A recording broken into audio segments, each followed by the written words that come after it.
तर ग्रेशूच्या चेहऱ्यावरचा आनंद बघून इतकं भारी वाटलं का ते पुढे तुम्हाला समजेलच व्हिडिओमध्ये. व्हिडिओ पूर्ण पहा. तर इथे मी तूप बनवायला घेतलं होतं. त्याच्यानंतर बरीच सारी घरातली कामं जी तुम्हाला मी आत्ता दाखवली. सोबत अंथरूण वगैरे धुणं चालू आहे कारण आता दसरा आला तर त्याच्यामुळे सगळी क्लिनिंग बाकी आहे. इथं तूप वगैरे माझं बनवून झालेलं आहे. बनवून झालेलं आहे. आता ते फक्त मी गॅसवर ठेवलं आहे कढायला. माझी तब्येत थोडीशी ठीक नसल्यामुळे माझा थोडा आवाज बसला आहे, तर थोडंसं मॅनेज करा.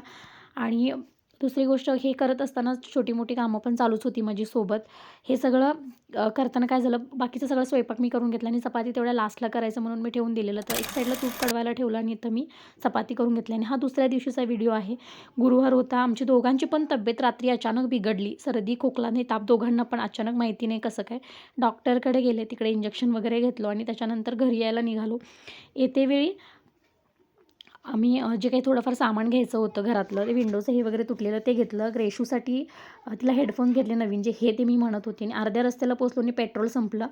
इतकी दमछाक झाली. पण समोरच पेट्रोल पंप होता, त्याच्यामुळे खूप बरं पडलं आम्हाला. नाहीतर खूप भारी पडलं असतं त्या गोष्टी. तर ग्रेशूचा आनंद आता तुम्ही बघितला. ती गोष्ट तिनं मागून 1 महिना झाला होता आणि तिला आम्ही आज आणून दिली होती, कारण तिला त्या गोष्टीची किंमत राहावी म्हणून.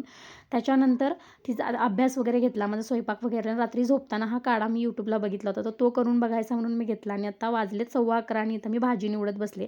ह्यांची पण मला मदत होते. तर असा होता आजचा दिवस. बाय.